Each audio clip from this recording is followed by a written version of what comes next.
I'm Russell, and this is Social Skills Coaching, where you learn to be more likable, more charismatic, and more productive. Today is Tuesday, July 19th, 2022. Patrick King tells us one of the most important pieces of conversation is your approach to it. As you're in a conversation, are you fully listening, or are you just waiting for your chance to tell your next story? If you're in the latter category, stop trying to think of what you're going to say next and use the following tricks and techniques to learn how to connect beneath the surface with your conversational partner. This episode comes from Patrick King's book, Talk to Anyone.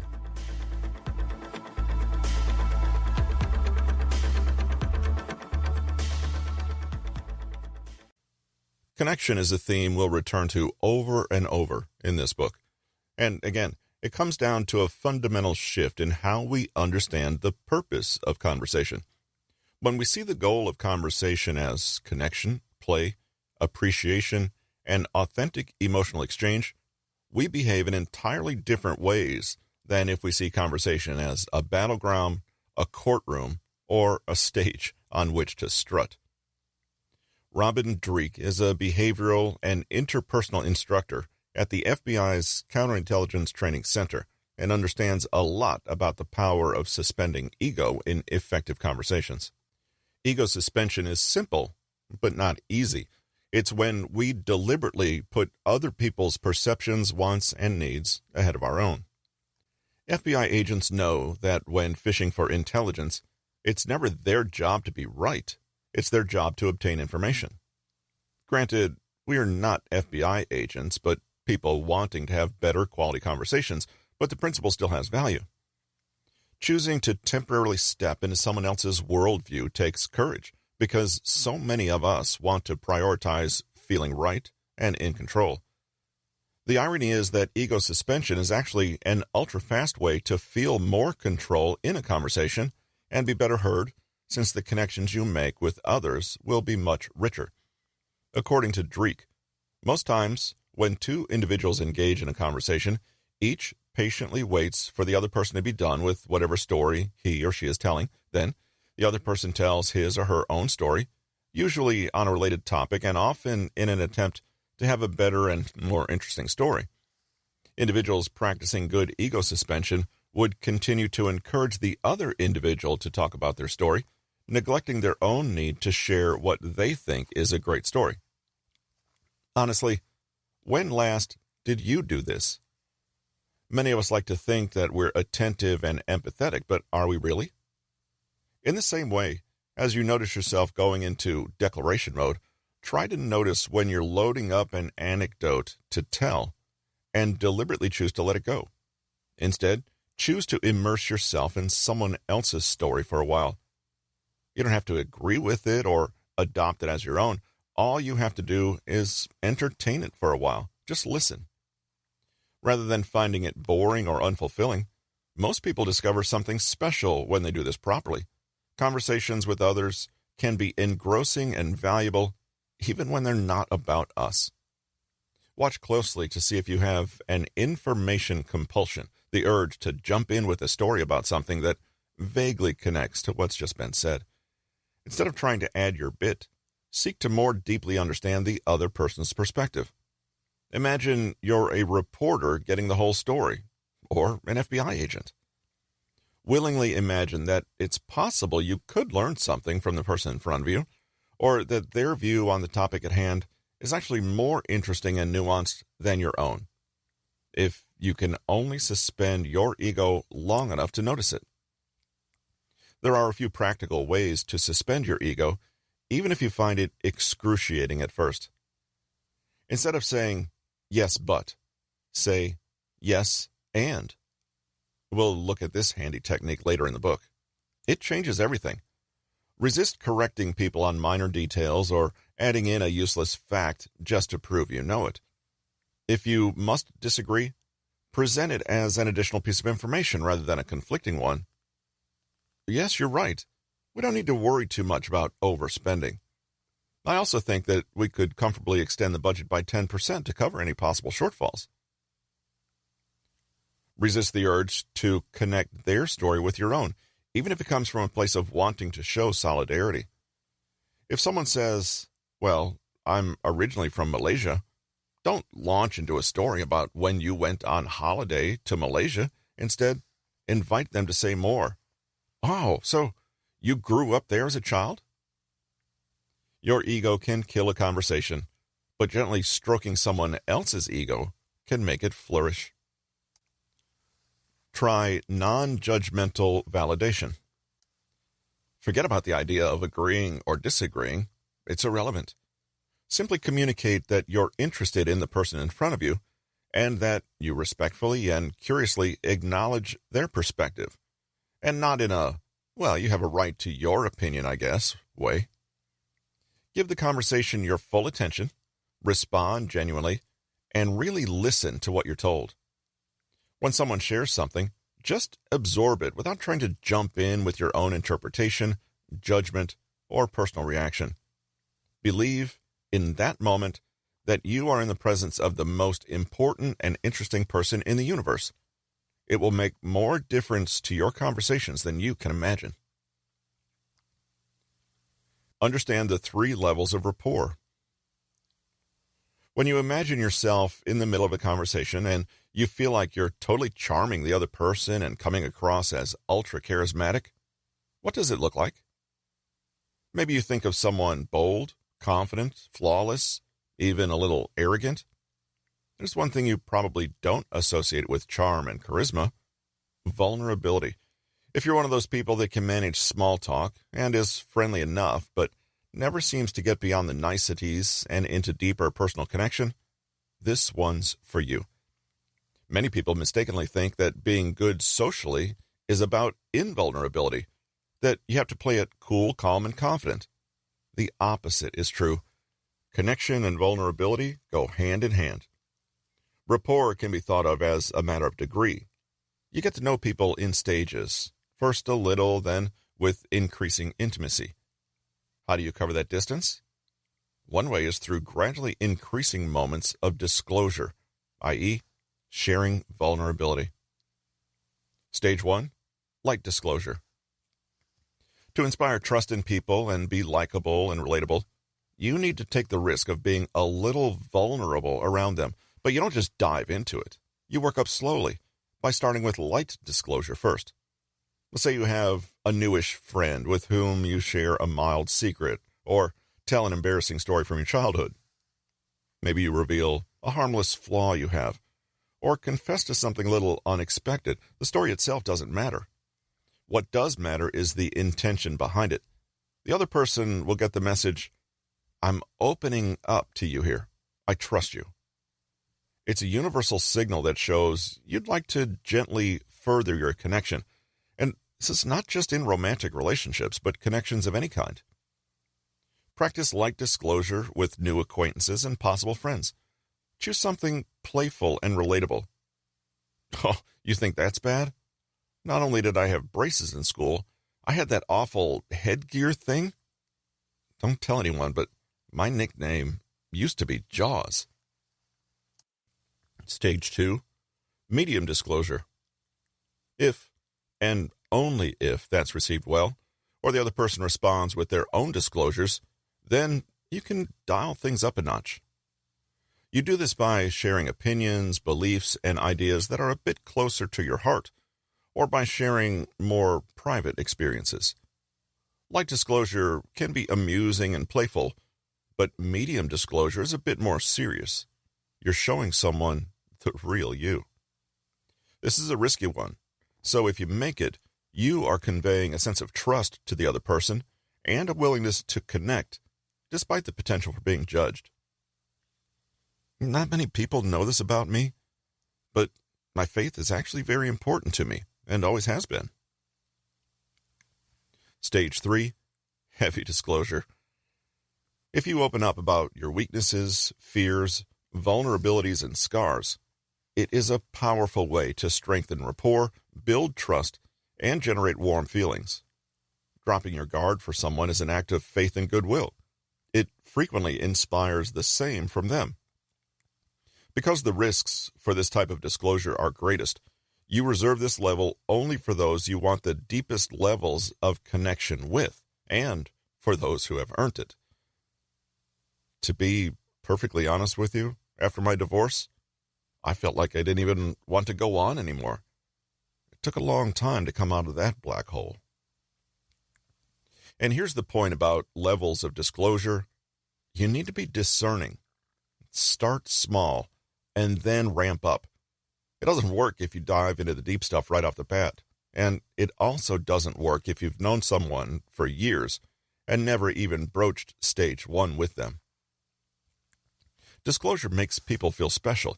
It draws them into a private club of just the two of you and creates bonds and friendship. That's why you shouldn't make a rule of disclosing everything to everyone. Disclosure is like seasoning. Too much or too little, and the dish is ruined.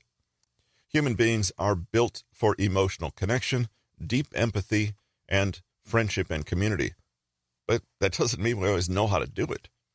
If you're stalling at the acquaintance level of friendship, or find that you frequently alienate or freak people out, it could be a question of vulnerability and exposure. There is no deep connection without risk and vulnerability. Yes, people can hurt you if they know your deepest self, but that's the price we pay for intimacy. It's what makes it worth it. Here's how to make disclosure work for you. First, take a look at your current friendships and connections and try to discern which level you're at. Pick a handful of people you'd like to get to know better and choose a moment to consciously disclose to them just to the next level. Then, importantly, watch their reaction. If they reciprocate or respond warmly, congrats, you've just advanced your connection. If they don't panic, just pull back again. Don't disclose again until you have some indication from them that they want to go there.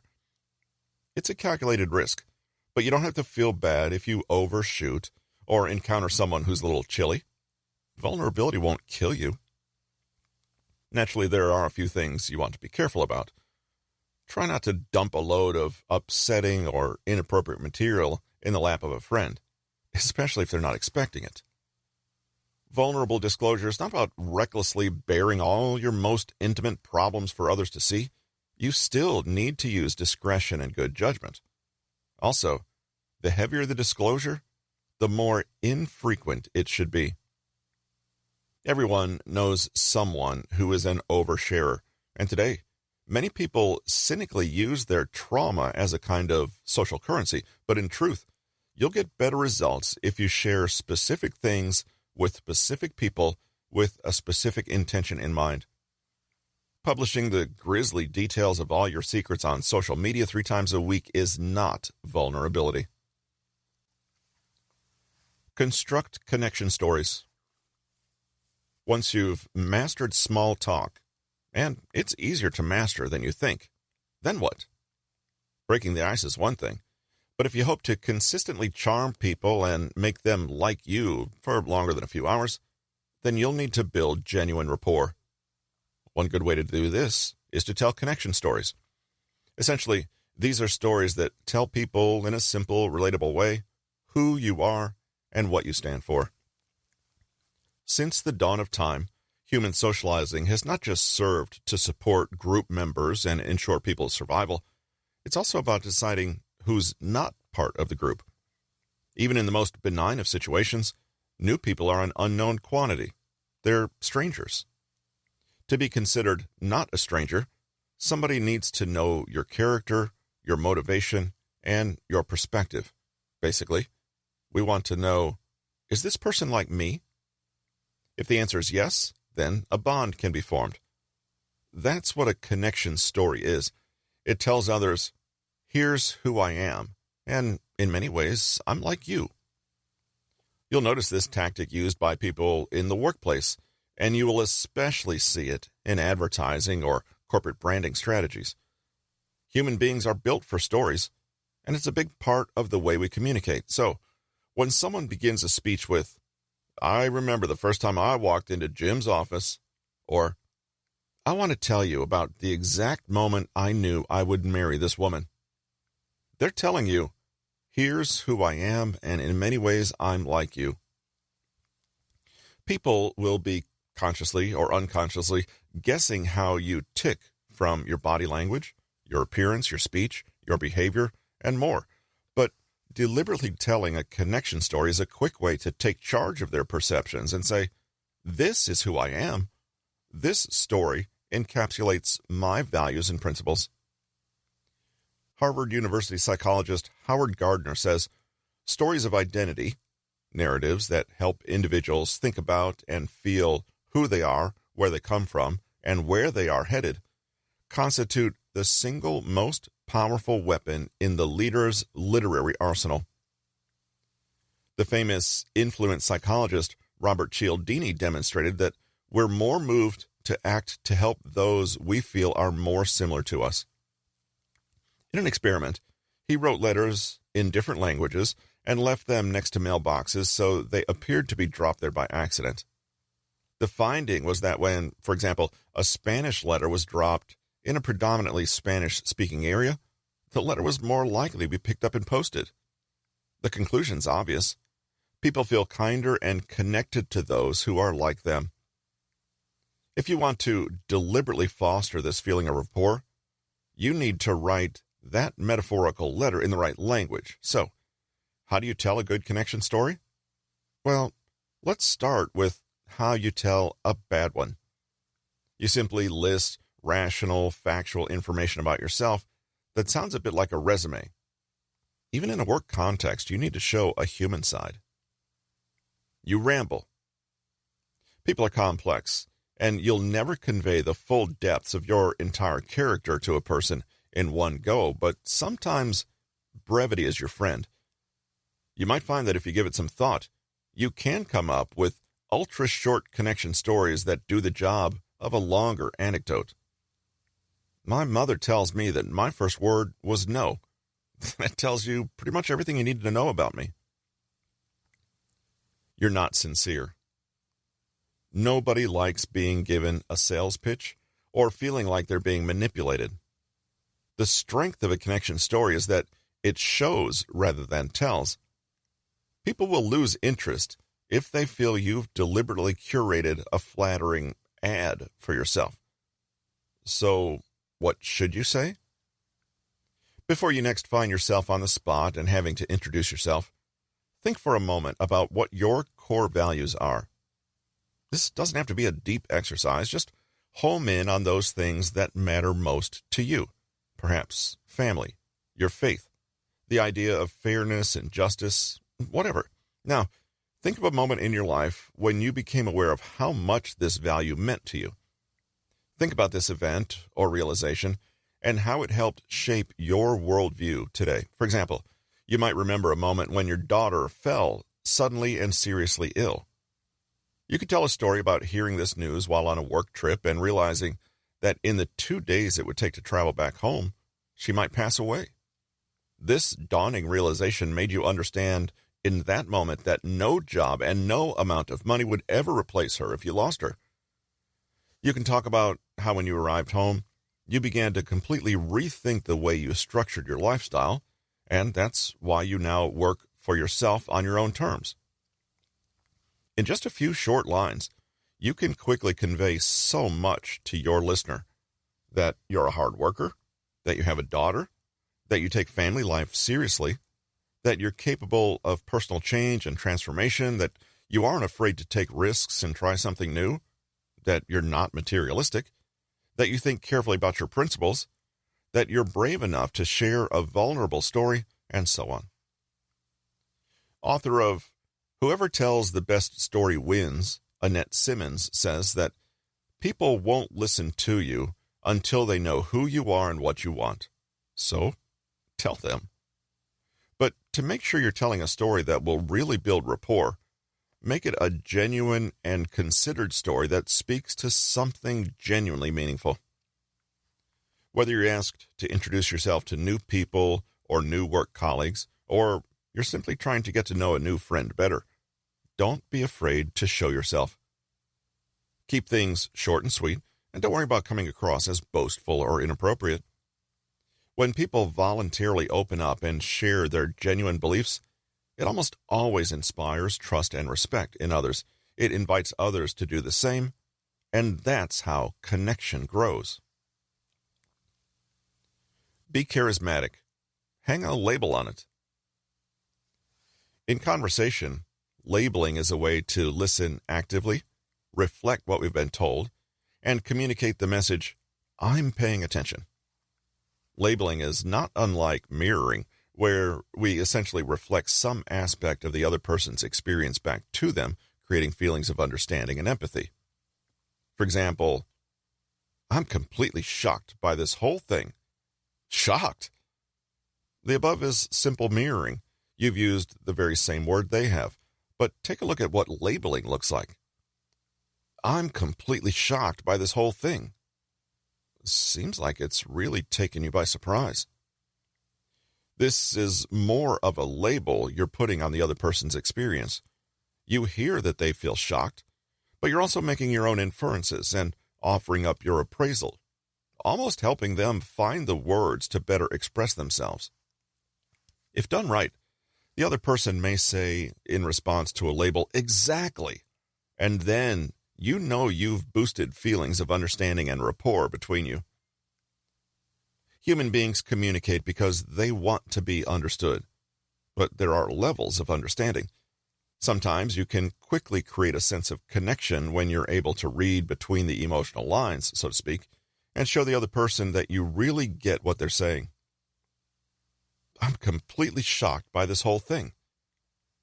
It sounds like you had hopes that everything would turn out quite differently. In the above, there's quite a big leap of conjecture, but if this leap is accurate, the other person will feel so much more seen and validated. You can probably guess that labeling doesn't always go to plan, though, and when it flops, it's because we've moved into assumption rather than accurately labeling how the other person feels. I'm completely shocked by this whole thing. It looks like you're disappointed in yourself for letting this happen. Oh, what? If you put the wrong label on someone else's emotion, expect to create instant feelings of distrust, alienation, or just awkwardness. You don't want to interpret, diagnose, or judge. You just want to paraphrase. That's why the best labeling is actually quite basic. Make it a blend between mirroring and labeling by finding an obvious synonym for what they've literally just said. Man, I'm tired. Seems like you're feeling pretty exhausted. Logically, you're not introducing any new information, but the person will nevertheless feel like you're taking in what they say, processing it, understanding it, and passing it back to them. That's worth a lot. Try, it seems like, it looks like, you look like, it sounds like, so you're... Avoid using the word I, or you instantly signal that you're making interpretations rather than just reflecting what you've heard. So don't say, I wonder if, or I think you, or in my opinion. Labeling can help you diffuse conflict and help bring shape and resolution to a tricky conversation. Imagine you have an angry customer on the phone who's ranting about a long list of things they're angry at your company for. You can say something like, it seems you're really unhappy about this. Now, the customer might never have said this word, unhappy, but may feel more validated simply because you've accurately summarized the situation. However, if you really want to bump up your communication skills, a good idea is to label the more positive emotion to bring attention to it, while not labeling more negative or unhelpful emotions. In this example, you may reach a comfortable resolution more quickly if you can say, it seems like you're really just looking for a way for us to make this right. By focusing on potential solutions, you encourage this customer to move beyond complaint and into reparations. A lot of this comes down to instinct, but our instinct takes awareness and active listening to hear what's going on beneath the conversation. Why is this person complaining? Basically, things are wrong and they want you to make them right again. Remember that labels are there to clarify, to signal empathy, to build rapport, trust, and connection, and to show genuine understanding. Here's a great trick for using labeling in more professional contexts, such as at work. Even though people may be communicating dry data, seek to understand the emotional content of what you're being told. Knowing how to do this can cut through a lot of potential misunderstanding and streamline things incredibly, since everyone's needs will be met. Communication, after all, only exists because people are trying to get their needs met one way or another. For example, someone can go on at length about an upcoming deadline and what still needs to be done, and you can say, "It seems like you're worried we won't get this done in time." This will create far more rapport and understanding than if you just zoomed in on the literal details of the deadline and the workload, completely sidestepping the underlying emotion of anxiety behind it all. Finally, a warning: nobody likes an amateur psychoanalyst. You know the kind. I'm kind of dreading this big family Christmas thing I have this weekend. It seems like you have a toxic relationship with your mother. There can be a fine line between expressing empathy and rushing to diagnose or pathologize a person's experience. Stick to labels that simply put words to a human emotion, worried or tired, rather than making a convoluted theory about their experience, which can feel extremely invalidating. Don't be boring. Now, this one isn't rocket science. If you want to be a better conversationist and charm people with your charisma, then don't be boring. All we need to do is closely examine the traits and behaviors of people we consider boring and then do the opposite. You might not like to think of yourself as a boring person, but truthfully, most of us can come across that way now and again, purely because we're not always self-aware. You can drastically improve your charisma simply by not engaging in boring behaviors, and this only requires a little forethought and willingness to self-edit. Think of a person you consider boring. What are they like? What do they do? You might like to know that a study led by Wijnand A.P. Van Tilburg and published in the Personality and Social Psychology Bulletin found that there are predictable stereotypes of what counts as boring. What's more, people tend to actively avoid and dislike people with these traits. None of the traits they identified will come as a surprise. People who had no sense of humor, who had boring hobbies, like collecting things, and who had few real opinions were all felt to be boring. In fact, in experiments where people were asked to read stories about fictional people, those who had plenty of these boring traits were judged as less warm and less competent. Ouch! Importantly, nowhere in these stories were the readers told the person was boring. They simply inferred this by looking at the traits. When asked if they would enjoy spending time with such a person, most people showed a preference for those who didn't have the boring traits and said they'd likely avoid the ones who did. The researchers actually quantified this by asking how much money a person feels they need to be paid to spend time with a fictional person. The higher the amount, the more boring and unlikable the person. We should note that this is all about perception.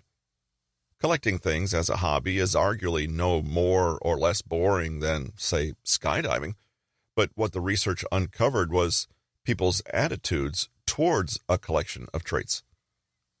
If people are universally repelled by certain traits and behaviors, it's worth deciding if we want to showcase those in our social interactions. Something the researchers note is that there may be personal and cultural differences in what people consider boring. For some, hobbies like reading or gardening seem boring, but for others, watching TV or being interested in sport makes someone boring. And this brings us to the important point. When interacting socially, there's always a degree of artifice involved. Truthfully, nobody is a boring person. Everyone is a unique, fascinating individual who's had a history of some kind. The problem is, we might portray ourselves in ways that downplay how interesting we are, or fail to take into account what engages and interests other people. It's not that we need to be fake about it, but we do need to pay attention to our presentation. The social stereotype of the boring person actually contains many smaller conversational transgressions. A boring person is often just a person who's not paying attention to others, not making an effort, and not treating conversation as a lively, engaging activity. Some of the traits the researchers identified include negative, narrow-minded, ordinary, workaholic, serious, moody, reserved, anxious, passive, inactive, emotionless, self-centered, arrogant, uncreative. Notice anything about all this? It seems to be a question of fun. Boring people are simply those who are not enjoyable to be around. Let's reverse all these traits. Positive, open-minded, unusual, playful, doesn't take things too seriously, light-hearted, open, unworried, active, engaged, emotional, interested in others, humble, creative. These traits fit perfectly with our model of conversation as play, not work. Think about it. Why would anyone want to engage in a conversation with someone that felt like a boring slog or a chore? When we call someone or something boring, we're really saying, this is no fun. The best conversations are alive, dynamic, and pleasurable. They move quickly. They're active and novel, and they make the people involved feel good. Bad conversations with boring people are slow, plodding, and predictable. There's no joy in them. The next time you're hung up on proving a point or being right, remember that this puts you firmly in the boring camp. There is one simple method for making sure that you demonstrate unboring traits. Have fun. People enjoy people who are enjoying themselves.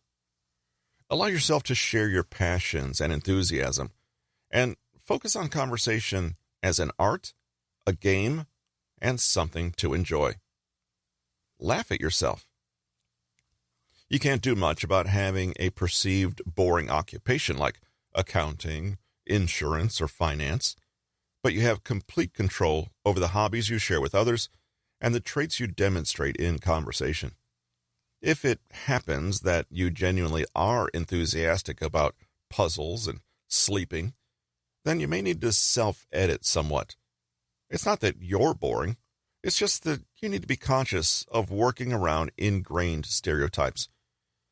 Perhaps play up other parts of your personality that you know fit the unboring mold better. Summary: conversational charm is about connecting genuinely to others. First, get your ego out of the way by suspending judgment and forgetting about agreement or disagreement. Listen actively, pay full attention, and avoid the temptation to connect everything they say to yourself. Move slowly and sequentially through the 3 stages of rapport by making appropriate disclosures to signal trust and willingness to connect. Light disclosure can be an embarrassing tale. Medium disclosure shares your beliefs and deeper feelings. Finally, heavy disclosure is about your more serious vulnerabilities. Don't be a closed book, but be selective about who you open up to. Use connection stories to tell people about who you are. Instead of dry facts, share anecdotes that sincerely convey your values as a person. You can come across as more charismatic if you show you're paying attention by labeling the other person's experience or emotions. Use "it seems like" or It sounds like to paraphrase and demonstrate your empathic understanding. Finally, don't be boring. Boring traits are those that downplay fun. In conversations, be relaxed, playful, open, and warm, and forego needing to be right or appear smart.